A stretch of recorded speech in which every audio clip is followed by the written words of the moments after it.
So this webinar is to take you through the bits that we've changed, the new features within EstimatorXpress 2021.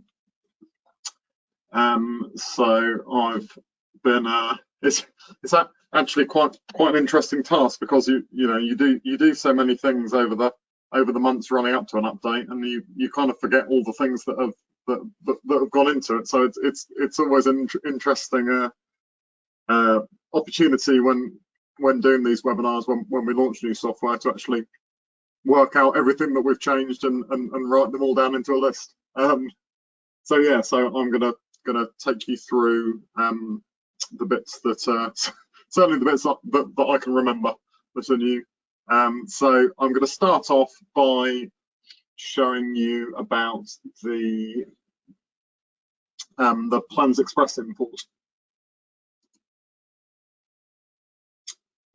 So if I create a new job, so what we've done with the PlansExpress import is, we released what we called Quick Quote in EstimatorXpress 2018, and then when we took the software out of Excel, using templates, standard templates and custom templates was really the way that we were promoting using the software, because we find that it's a much easier way than the older quote using estimating calculators option that we had for many years as the only way to use it. So the one thing that was, and this EstimatorXpress 21 is kind of a further refinement of moving more towards using templates. So the import from PlansExpress is now going directly into a custom quote template, and as I'll show you as we move through the features, we've been working on making sure that all the estimating calculators are now available through the at least a custom job template, but more available through standard job templates as well. Just to kind of finish off that transition and make sure that as little as possible do you need to go through the main estimate and add in things manually to estimating calculators. Just before I get into it, there is within the webinar software there's a question section, so please do fire in any questions that you have as I'm going along, and I'll try and remember to stop from time to time and just check those questions, and I'll have a good look at the end of the session too, just to see if I can answer any of those that you may have. So I'm going to do a import from PlansExpress, and right, I'm gonna pick good old faithful Mr. Oliver. And do the import. Now this screen, I think, is it's optional as to whether you see this. I think, well, certainly it's optional as to whether you see it when you do a quote using the quote template, but it's very handy to be able to give it a sensible name. And if any of you are struggling with having lots of jobs called the same thing because you always pick the same quote template, then within the settings tab at the top and settings tab up here and EstimatorXpress options, you can make sure that this screen always appears when you create a new job. But yeah, so I'm going to let this do an import from PlansExpress. So you'll see it's loaded into a custom quote template. So it's just doing the import from the PlansExpress plan, and it's confirming that I've got some custom size double internal doors that need the door specified. I'll just click OK through that, and I'll say no to the lintels. So once it's done the import, it's then going to transfer all that information into this custom quote template. Okay, so you'll see at the top you've got the preview of the plan that you've imported, and if I scroll down through it, it's actually really handy having it in this format, because there wasn't an easy way, a good way of reviewing the data that it imported in from PlansExpress previously. You obviously had to go in and out of each workbook and estimating calculator and each worksheet to find out, you know, exactly what it's done. But you can just scroll through and you can obviously see the key dimensions, you know, so you can see the length of all the different walls and the heights. So I'll just scroll through lots of external walls, and here are my internal walls. So we've got some block walls, some attic stub walls, and some stub walls. This is it's like a 5-bedroom house plus a loft conversion. This job. So there are various sections of floors, and again you can see from the clear span and the width of the floor, and just sense check that yes, I remember to draw on my flooring, because you know the area of that is what I would expect. So and similarly for roofs, so I've got small PlansExpress small cut roofs. So there are a couple of roofs on dormers, I think, and then I've got my main roof information here. So yeah, I think it's a really nice addition, really nice progress that it helps to have it in this format, and you can then use the features that you get, such as groups of plumbing items and electric items and drainage, to add them very quickly if you haven't bothered to draw all those out in your plan, which is obviously quite a time-consuming thing. So yeah, that's the first thing. And then whilst we're in here, you'll notice if I put my mouse over any of the estimating calculator names, the mouse gets a little question mark and you get an underline. So if you click on that now links through to the help pages that we have for each estimating calculator. So that if you're unsure about any of the calculators, which yeah, we've got many hundreds of them, so I doubt that many people know each one. So that should help to familiarise yourself a bit with what it's for and what it prices. Moving on from that, on a similar theme, yeah. So we've had these help pages for each estimating calculator, but they were never very visible through using it, estimating with a quote template. So we've tried to pull those out a bit more so that you can take advantage of them. The other thing I'll just show you, you may recall that in the plumbing section of a quote template in EstimatorXpress 2020, there was a drop down where you had to first select the type of estimating calculator, and then there was an add button, and you then get to see the list of items in that type.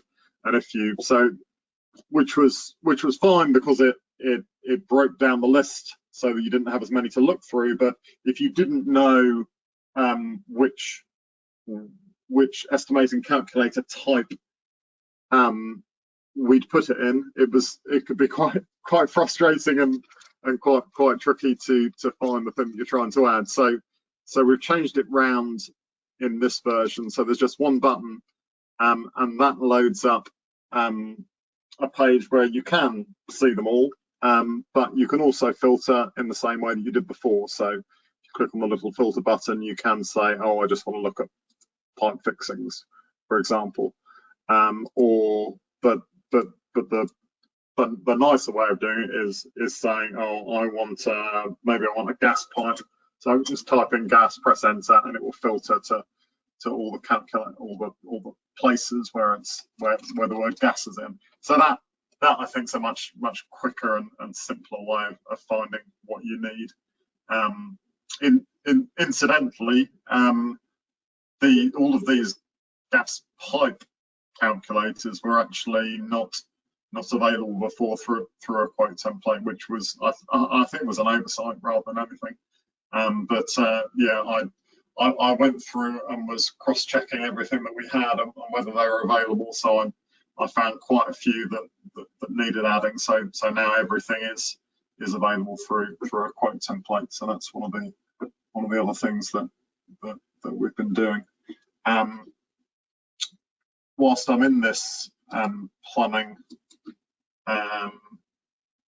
list, I will just point out one of the new estimating calculators that we've released as part of 2021, and that is the Doc-M bathroom.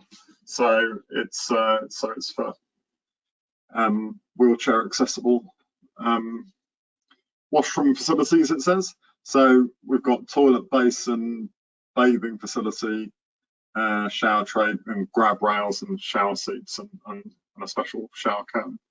So yeah, they're now available to be priced, and we've also got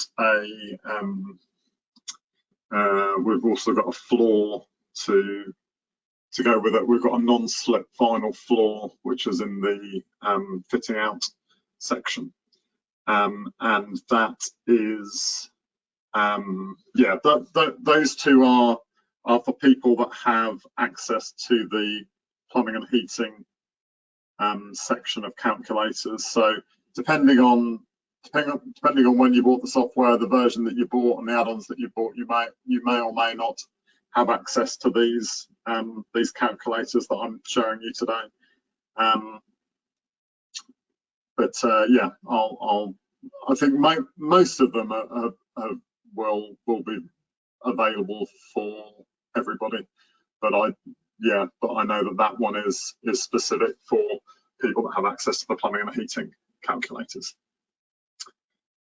Okay, so just talking a bit more about the additional calculators that are now available through a quote template. There are two new sections in a custom quote template. So we've got foundations only, which if I just show you what's in here. So we've got the foundations and footings. So it's basically the same foundations and footings that you can price for in a wall, but without the wall above.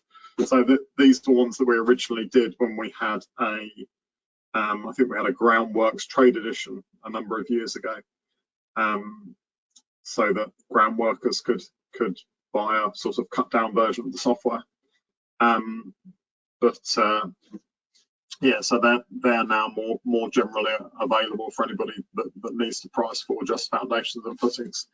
And also, just picking up on another one of the new calculators for EstimatorXpress 2021, we've got option for price pad foundations now. So it's worth checking that out. Okay, so yeah, and the other new section is blank templates. So this, it's down here. This gives you access to area, perimeter, volume, and the composite items workbook. So composite items is one that I'm sure that a lot of people use fairly regularly.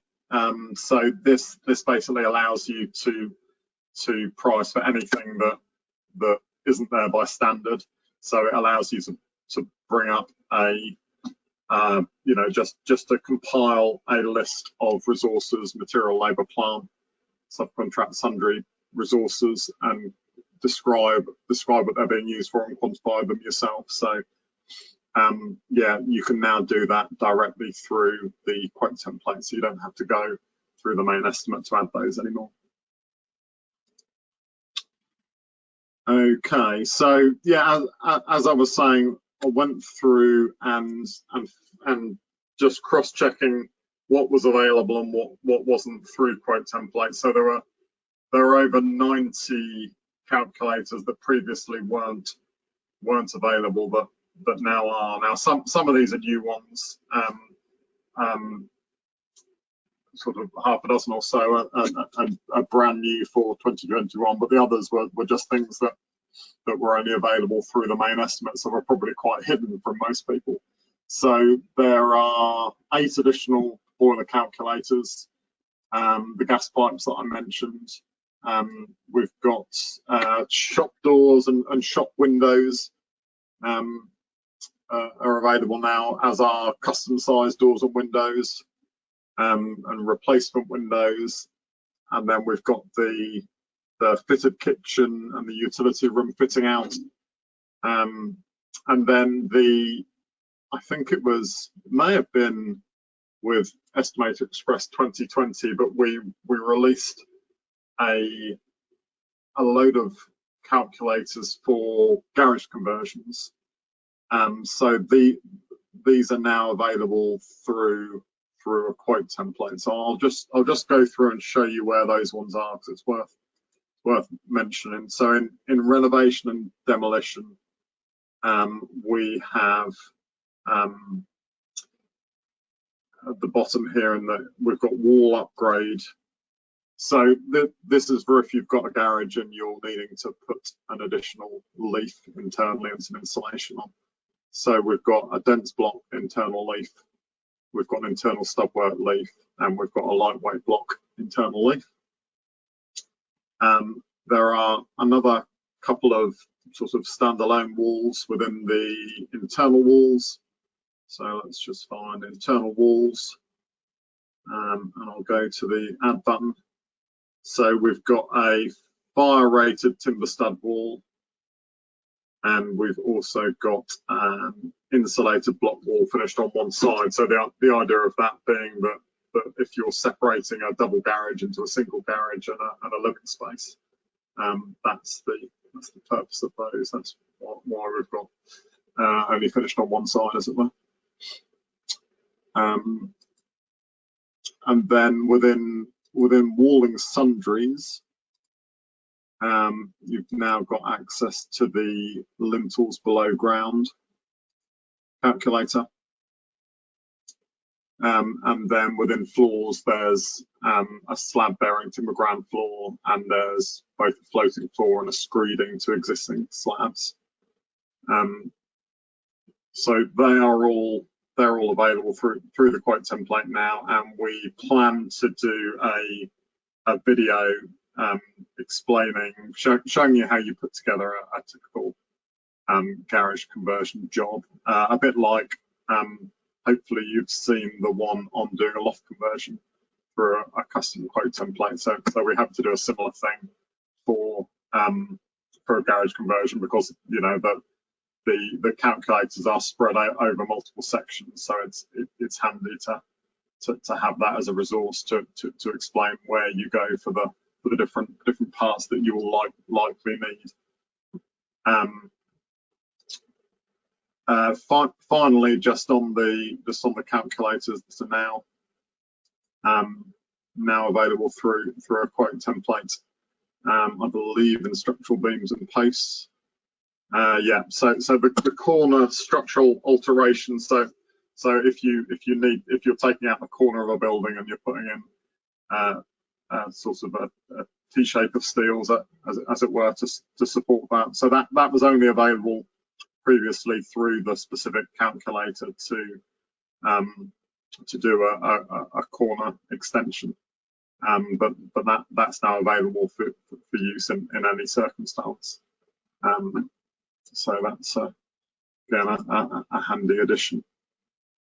Regarding the new calculators that we've got, so within so I mentioned the dock end bathroom one and the pad foundations. Within fitting out, come down to fitting out, we've got boxing in. So for all your boxing in needs, we now have a calculator that will price for that. And we also, within here, as I mentioned, have the non-slip vinyl flooring.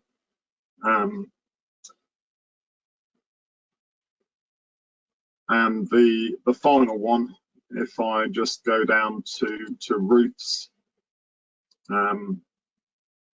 is we now have a lead box gutter. So let's just add that and have a quick look at it.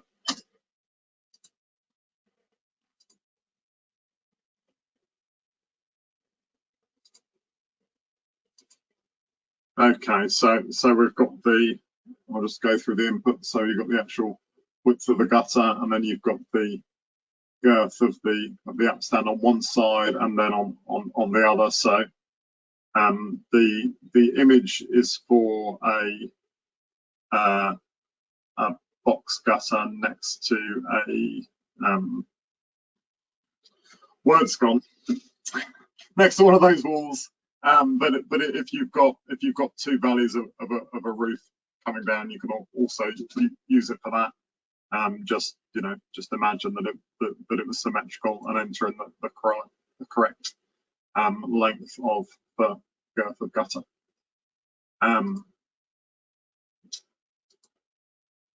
Then you've got the actual length of the box gutter, and then maximum bay length, with a note about the maximum lengths per lead, length of lap between the bays, any additional length at the high end and the low end. And then finally on the last page, it's talking about the flashing. So pictured here, so the total length, the girth, and so on.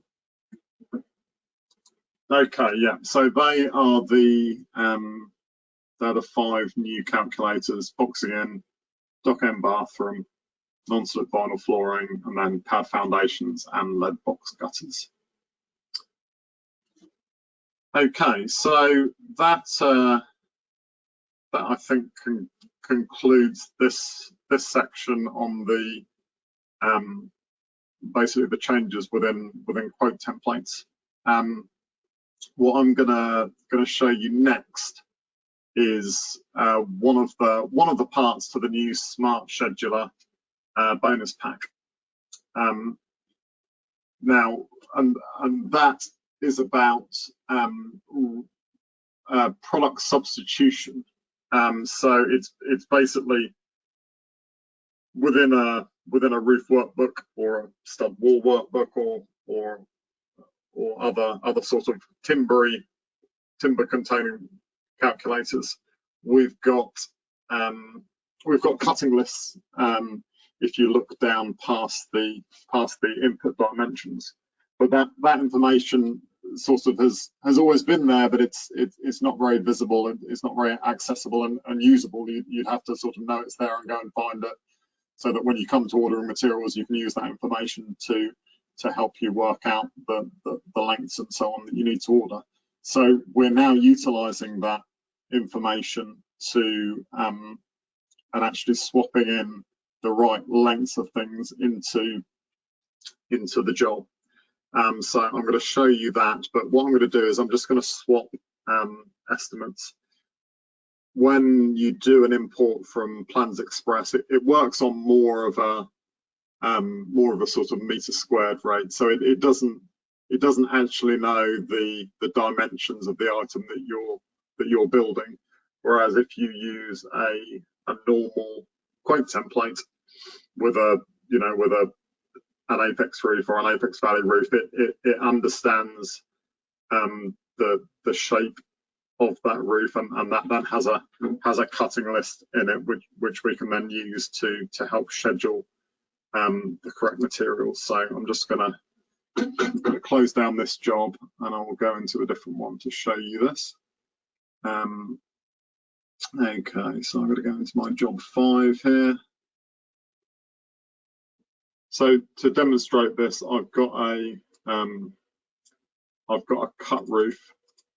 Okay, so yes, I'm in another job. It's a standard template, so it understands better the shape of things. So the product substitution is in the same dialog as the product rounding that we released as midway through EstimatorXpress 2020. I remember the exact month. So it's within the resource quantity rounding button. And so this tab called resource substitution, this is only going to be available if you have the Smart Scheduler bonus pack. which is, I believe, is part of the enterprise version of EstimatorXpress, or available as an additional purchase of the bonus pack. So the product substitution is doing two things really. It's taking things that aren't in a buyable unit and converting them into things that you can actually buy. So the example being that all of our timber within the estimate is a price per meter run, whereas you can't buy that. That's not a real thing. You have to buy a certain length of timber. So it's trying to swap in for the correct length of timber. It's also looking at the size, the size of pack that you're buying. So if we look at the first thing it's talking about, for example, so it's suggesting instead of buying a 25 kilogram tub of plasterboard nails, of which we need 0.00 of, probably because the next number would be a 1, we should buy a 2.5 kilogram tub and use 0.01 of them. So that's just one use of it. So you'll see it's appearing in multiple places. So basically there is a very small quantity of plasterboard nails that are required, but our standard spec is that you buy in bulk, is that you buy a 25 kilogram tub and carry it around from job to job. So this is what the software is doing is it's saying, right, if I have to round up to the nearest one of everything that I purchase, where are the cost savings here? So it's saying, right, it would be cheaper to buy one 2.5 kilogram than to buy a 25 kilogram. Now the job cost increase, this is slightly deceiving in that the calculation is done based on, as I said, based on rounding up to the nearest one, whereas this job cost increase is saying just swapping from this product to this before you're doing rounding, this is the effect it's going to have on the job. So if I were to do all of these things, my job is actually going to increase by £76. But once I've then done the resource rounding, that's when there's a saving effectively. Now you may look at this and say, well, no, I buy 25 kilogram tubs and I carry them from job to job. That's fine. I don't want to do that. So you can untick it. Or you could say, well, no, I don't have a yard where I can keep all of my spare materials, so I have to buy what I need for the job, and I don't know, dispose of the rest, kind of thing, dispose of the waste. So in that instance, this would be a good option for you. If however you say, well, actually I quote for a 25 kilogram tub, but I only buy 2.5 kilogram, and it's a bit of extra profit, then yeah, the software can't help you with that eventuality. But yeah, that is actually something that you could do within the main smart scheduler, which we'll get onto in a few minutes. So yeah, let's move through the nails. So then you've got things like paint. So similarly, instead of 1.42 5-litre tubs, you're better off buying a 10-litre tub. So there's a cost saving there. So it's adding up your quantity required throughout the job, and it's making sensible suggestions off the back of it. If I scroll down a bit, let's see if I can pick out something with some timber in it. So I think I've got some. Here we go. We've got some stub walls here. So other than the decoration items, okay. So here you can see. So the head runner is saying it was allowing for this meter run, and it's saying that we needed 5 meters of it. So instead of that, it's suggesting that we need 2 at 2.7 meters. For the noggins, instead of 8.6 meters, we need 4 at 2.4 For the sole plate, we need 2 at 2.7, and for the vertical studding, instead of 32 meters, we need 14 at 2.4 meters. So it's breaking it down into the lengths that you're actually going to need, and it's going to substitute those in. So one thing that is worth mentioning is that this is something that you only want to do when you've definitely finished your job, because what this is doing in the background is actually setting the resources that are attached to the dimensions that you enter to not required, and it's going to add these in as sundry items. So it will add in a vertical studding sundry item with a 2.4 meter length and set a quantity of 14 next to them, which is fine. But if you then come back and the customer says, well, what would happen if I had my extension a meter longer, then that's when you run into trouble, because it's not now linked to the dimensions anymore.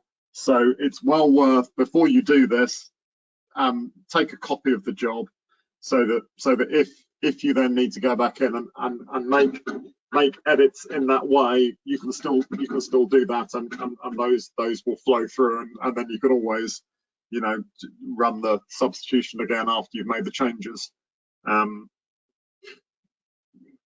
Okay, and then so finally, if I just scroll down to the bottom of my list where we've got the actual roof, so we can now see we've got let's see, it's giving us 14 joists at 3.3. It's giving us 34 rafters at 3.3. The lath is 36 lengths of 4.8 meters. So yeah, it's picking up all the relevant information from the cutting lists within the calculators, and obviously by doing this, it makes it much more, it's getting you much closer to an order list. So that's what Smart Schedule is doing. It's trying to take it from the estimate into, now this is what I need to order. So it makes your initial estimate more accurate. So I would strongly recommend that you do this before you send out your quote, and also run the rounding as well. So the idea is that you do this before you send out your quote, and then it's, you've got it all ready, so that when you win the job, you're much closer to having your actual order list of exactly what you're going to need for the job and when. So if I click to apply those now, to swap those into my job, so there's just a warning basically saying what I just described. Worth making a copy of your estimate before applying it, just in case you need to make amendments further on. So you'll just say yes, and it just takes a few seconds to make those changes. So you do that, and then you do your rounding. So instead of spending time doing the rounding, because that's something that's already in the software, I'm going to do another blue Peter. Here's one I prepared earlier, and I'm going to jump into another job where I've got those applied. So in my job 6 here, it's the same job. I just applied the product substitution and then the rounding to give me sensible numbers.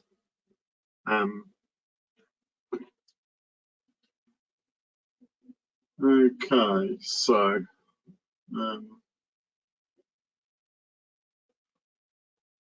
just wait for that to open up.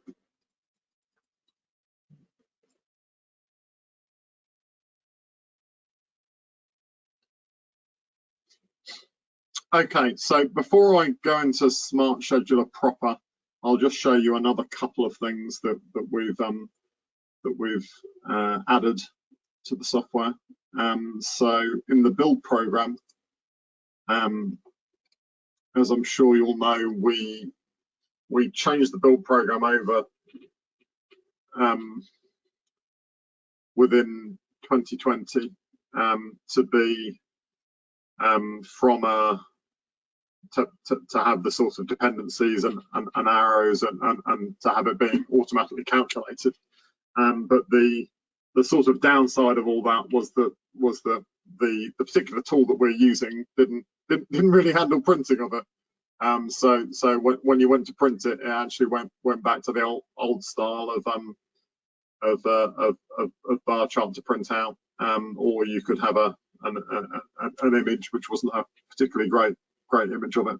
But we've now got proper printing of them. So if I click to press print, it will just show you a print preview there. So yeah, as you'd expect, really, we can print a bill program with the and it's got the title as it had before. I think we had a number of people on support querying that they wanted the planning chart for Mr. Thomas title back on the build program, because once you printed it out and printed out a few of them, then you didn't know which was which. Perfectly understandable.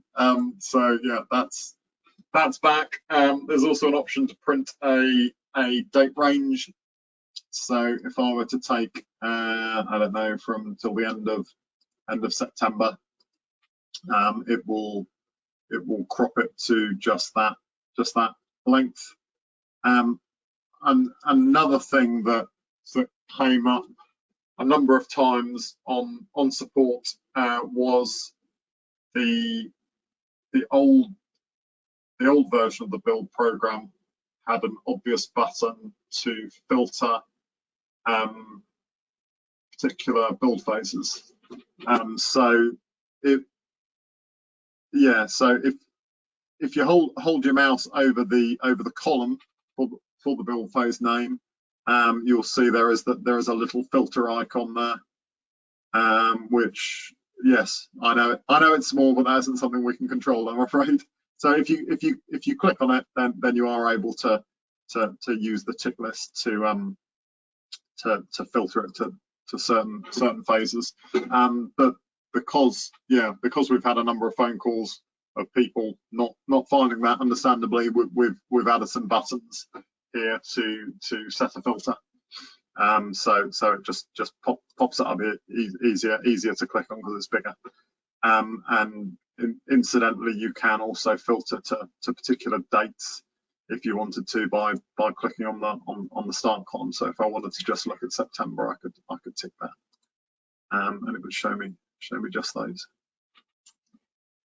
Okay, so yeah, they are the changes within the Gantt chart. Small tweak within the customer quote, which I'll just touch upon. Okay, so on the summary page, and this was a customer request that came in through the support team within the last couple of months. So we've now got tick boxes to show a material summary and show a labour summary. So you've got the overall summary, and then you have got a option for materials by phase and labour by phase. So yeah, if you want to include them, you can. If you don't, you can just untick them, and yeah, and just get the overall summary. Okay, so and then the final thing is obviously the Smart Scheduler bonus pack proper. So let me go into that now. So the Smart Scheduler really relies on you, or it's a lot easier. There's a lot less to do when you get to this stage if you've done the product substitution and if you've done the rounding within the estimate. So you'll notice that the numbers over here on the right hand column are nice whole numbers for a start, and they should be sensible numbers. So you know, I would have rounded my bricks to a pallet size, which I made up for my brick, and yeah, otherwise lots of things are rounded to the nearest one, and some things are rounded by build phase or throughout the whole job. So all the different options that you've got within the rounding to be logical based on the material that you need. So within the Smart Scheduler, basically the point of it is, as I said, is to get at the actual order list, to get at useful reports that are going to help you run the job. So there are two columns to this screen. The first one is the resources specified in your estimate. So any changes that we're making in here are not affecting your original estimate. This resources to order is effectively a copy of it. So you can make amends there, and you can still see, go back to the main estimate, go back to the reports and see the outputs rather, and see this is what I sent to the customer, this is what I sent to win the job, whereas these are the changes that I've made in my order list, and this is to help me actually run the job. So let's have a look. So if, for example, if we take the facing brick, so I just made an allowance of 80 pence a brick in my estimate. So maybe I would want to specify the actual brick. So there are various things that you can do, by the way, for each resource. So you can say, well, actually, even though I quoted for it, a subcontractor is actually going to bring that to site, going to order it, or I'm going to change a resource, which I'll do in a sec, or actually I don't need this at all. I've got some in the yard that I'm going to use. Got my 25 kilogram tub of nails, so I don't need to buy any more. And you can also drill down and specify the actual date when you need things on site, and the date when you need to order them. So just picking up on the dates, the software by default schedules all materials to be available at the start of the build phase that they're going to be used in. So the date required by default will be the start of the start date from your Gantt chart, from your build program, of when that build phase will start. Now you may want to set up particular things to say, well, no, it's an 8-week build phase, maybe on a large job. I don't need these until 3 weeks into it or something. So you can better fine tune exactly when you need to get those delivered on site. Also, regarding the order date, we have suggested lead times in the price book, but certainly at the moment it's best to add a load of time to those, because with the obvious issues that there are around sourcing materials. So you can tweak either of those dates when you actually need them on site, when you're setting your reminder in effect to order those materials. Okay, so let's look at this facing brick, and let's define a real brick instead. You'll see on the left here that this button appears for certain resources. So if a resource is used in more than one place, there'll be a button to show this resource in all build phases, and that basically filters to just that facing brick where it was specified in the job, and says, okay, we've got that we need 82 in the footings, and then we need 4,418 in the masonry shell. So okay, let's start by changing the resource. So I'm going to add in a new resource. So I'm going to add in a Carlton buff drag wire brick, and so you can set the price. So maybe I'll say it's £1 each. So I'm going to select that. So you can see the original estimate is still saying an 80 pence facing brick, but I'm saying, no, actually this is what I need to order. and then we'll obviously change the other one to match. So I'll just select that, change resource, select that.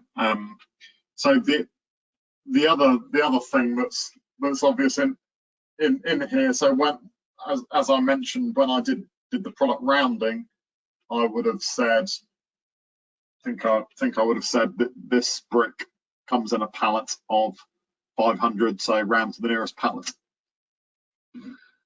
So it's done that, but then it's split it between, I need 82 for the footings and 4,418 for the shell a week later. So you can either say, well, okay, I'm going to order 500, one pallet for the footings, and then I'm going to order 8 pallets a week later. Or you could say, no, I'm just going to get them all delivered at the same time, 4,500, and you can either zero out the quantity for that, or you can say, no, I'm just going to delete it because I don't need anything there. I'll just get rid of that because I've got them all ordered there. So yeah, you can take it from what's estimated to, right, this is how I'm running the job, kind of thing. Okay, so I'll just clear that filter now, and let's have a look at something else. So similarly, let's see the cement. If I click to home in on that resource, you could decide, well, I'm actually going to buy a pallet of cement, so I'm going to get 60 bags at the start, and then I'm not going to order any more because I'll have them on site. So zero those out. So you'll see at the top here, it's saying you're scheduled to order 6 more bags of cement than your estimate requirements. So it's giving you that information as well as to if you're changing numbers as to where you are based on your original estimate. If, for example, yeah, one of the other options that I mentioned was that you can assign particular resources to subcontractors. So if, for example, you use a subcontract plasterer who supplies his materials, you could go to the plastering build phase. Let's just clear that filter, and I'll go to plastering. There we go. Okay, so I could say, right, my plasterer is going to provide my, let's see, so the plasterboard adhesive, he's going to bring that with him. So I want to assign it to a subcontractor. So because the software automatically, plasters walls and ceilings and floors and reveals when you do the doors and windows, it's sometimes easier just to let it do all the plastering rather than to stick a subcontract quote in for it. So I did my job with the automatic plastering. I'm now saying, well, actually, it's going to be a subby. So I'm going to add a subcontract quote in, and I'll say my plasterer is called Paul Bromley, and he's going to plaster the house. So when is he going to start? Let's start it on the 1st of September, and I'm gonna remind him mid-August that he's doing that. Okay, so I've now got my contractor added in. So I'm just going to click the assign all to say, no, I don't need to order 14 of them. He's going to bring those with him. He's going to deal with the ordering for those. So, and then anything else you can do the same thing with. So the plasterboard, yeah, Paul's going to do that. Assign those to him. The tape, yeah, he's going to bring those. Assign that to him. So you can work through making any changes like like this, and I'll show you in a sec how that then flows through to the reports so that it doesn't make you order them, but there's a reminder to say, oh, Paul's going to supply these materials, kind of thing. Okay, so right, let's. It's not just materials that you can do. You can do labour, you can do plant. So if I go to my plant, and I'll just get rid of the plastering filter. So let's see. So if we look at, let's find a skip.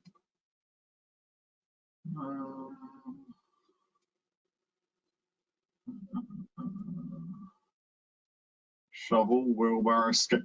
There we go.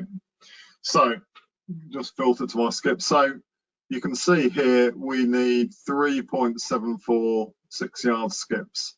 So I could say, well, I'm not going to get a 6-yard skip. I'm going to get a 10-yard skip, for example. So I'm going to select that, and I'm going to say, well, if I get a 10-yard, I only need 2 of them. So yeah, you can, and then you can, you can work through making other changes as required.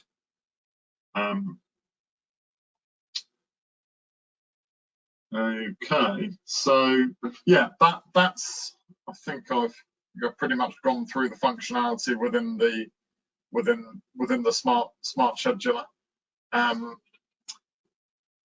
And I guess the only thing that I haven't touched upon is the add extra resources. So if you actually wanted I don't know, a 12 and an 8 or something, you could have multiple resources added in there, instead of just one, instead of just a 10-yarder there.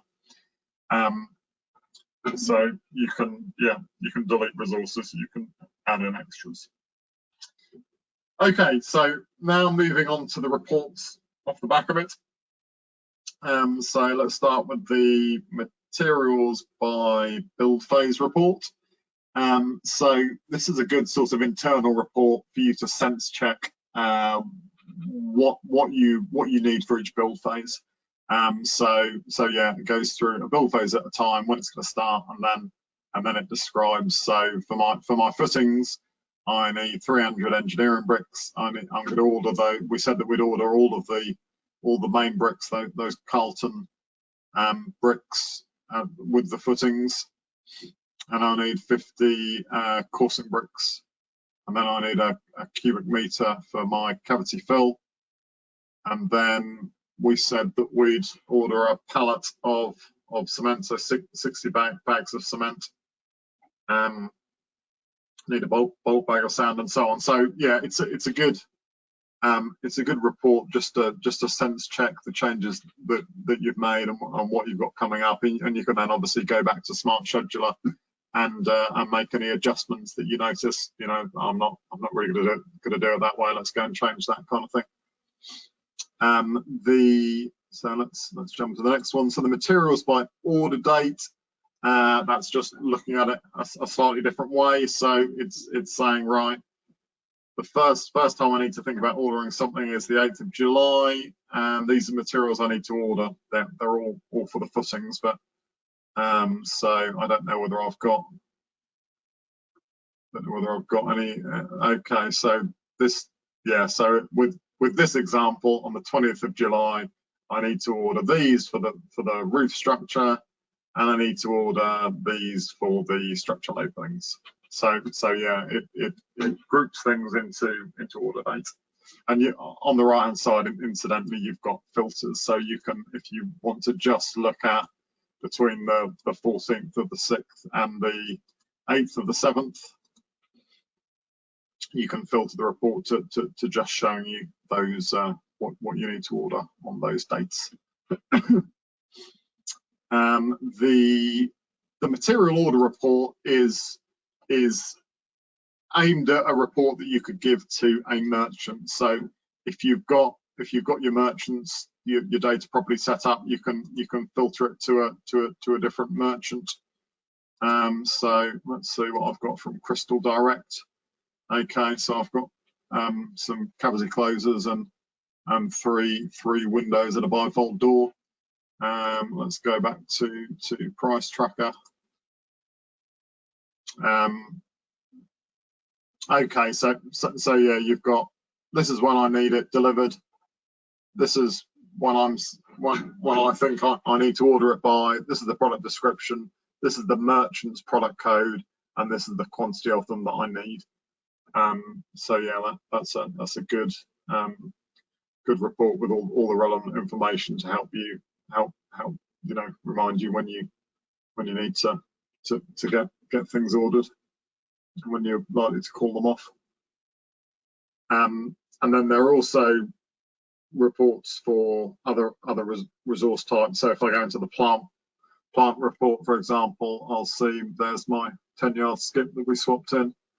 And if I go into my subcontract report, that's going to show us Paul plaster in the house, and these are the resources that I've assigned that he's gonna bring with him.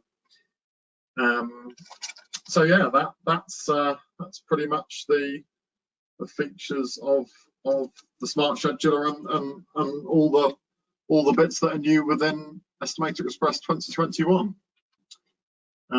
So I hope that gives you a good flavour for the changes that we've made. Thank you very much for your time in joining me today, and thank you for your continued use of our software. And I hope that you enjoy and make good use of the new features that we've done for EstimatorXpress 2021. As ever, please keep feeding back any ideas, holes, additional features that would really help you out. Speak to the support team, and they'll feed them back through to the development team, or fill out the surveys that you get emailed after you've had a support call, or just email into the support email address. Yeah, we welcome feedback and yeah, understanding what challenges you guys are having that we're not helping you out with yet. So yeah, please keep that coming in. Okay, thank you very much, and I'll hopefully speak to you again soon. Bye bye.